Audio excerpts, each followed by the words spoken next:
भाद्रपद शुक्ल परवर्तनी एकादशी की पौराणिक कथा।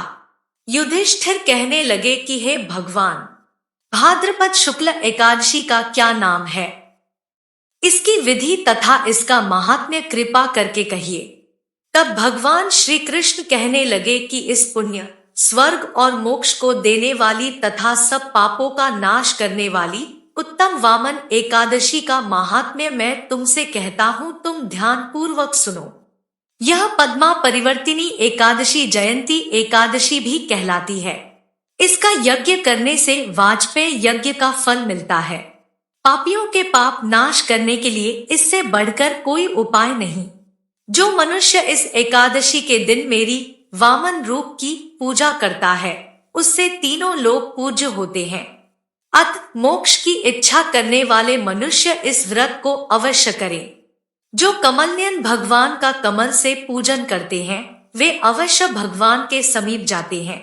जिसने भाद्रपद शुक्ल एकादशी को व्रत और पूजन किया, उसने ब्रह्मा विष्णु सहित तीनों लोकों का पूजन किया। अत हरिवासर अर्थात एकादशी का व्रत अवश्य करना चाहिए। इस दिन भगवान करवट लेते हैं, इसलिए इसको परिवर्तिनी एकादशी भी कहते हैं।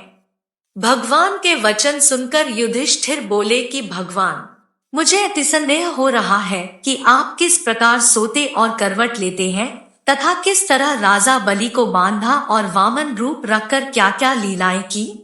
चातुर्मास के व्रत की क्या विधि है तथा आपके शयन करने पर मनुष्य का क्या कर्तव्य है, सो आप मुझसे विस्तार से बताइए।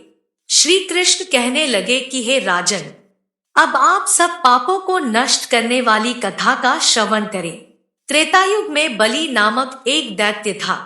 वह मेरा परम भक्त था।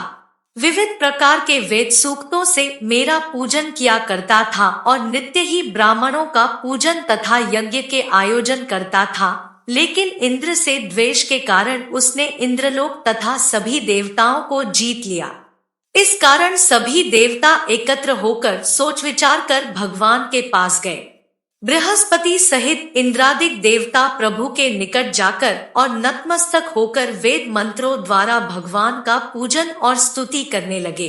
अत मैंने वामन रूप धारण करके 5वां अवतार लिया और फिर अत्यंत तेजस्वी रूप से राजा बलि को जीत लिया।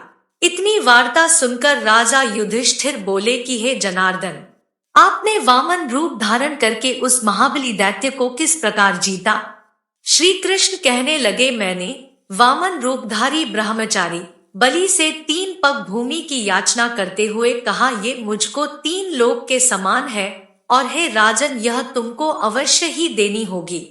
राजा बलि ने इसे तुच्छ याचना समझकर 3 पग भूमि का संकल्प मुझको दे दिया और मैंने अपने त्रिविक्रम रूप को बढ़ाकर यहाँ तक कि भूलोक में पद, भुवरलोक में जंघा, स्वर्गलोक में कमर, महालोक में पेट, जनलोक में हृदय, यमलोक में कंठ की स्थापना कर सत्यलोक में मुख, उसके ऊपर मस्तक स्थापित किया।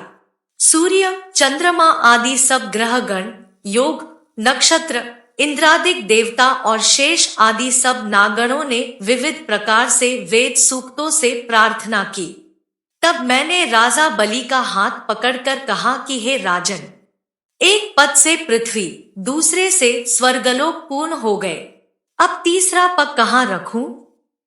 तब बलि ने अपना सिर झुका लिया और मैंने अपना पैर उसके मस्तक पर रख दिया, जिससे मेरा वह भक्त पाताल को चला गया। फिर उसकी विनती और नम्रता को देखकर मैंने कहा कि हे बलि, मैं सदैव तुम्हारे निकट ही रहूंगा। विरोचन पुत्र बलि से कहने पर भाद्रपद शुक्ल एकादशी के दिन बलि के आश्रम पर मेरी मूर्ति स्थापित हुई। इसी प्रकार दूसरी क्षीरसागर में शेषनाग के पष्ठ पर हुई। हे राजन, इस एकादशी को भगवान शयन करते हुए करवट लेते हैं, इसलिए तीनों लोकों के स्वामी भगवान विष्णु का उस दिन पूजन करना चाहिए। इस दिन तांबा, चांदी, चावल और दही का दान करना उचित है। रात्रि को जागरण अवश्य करना चाहिए। जो विधि पूर्वक इस एकादशी का व्रत करते हैं, वे सब पापों से मुक्त होकर स्वर्ग में जाकर चंद्रमा के समान प्रकाशित होते हैं और यश पाते हैं।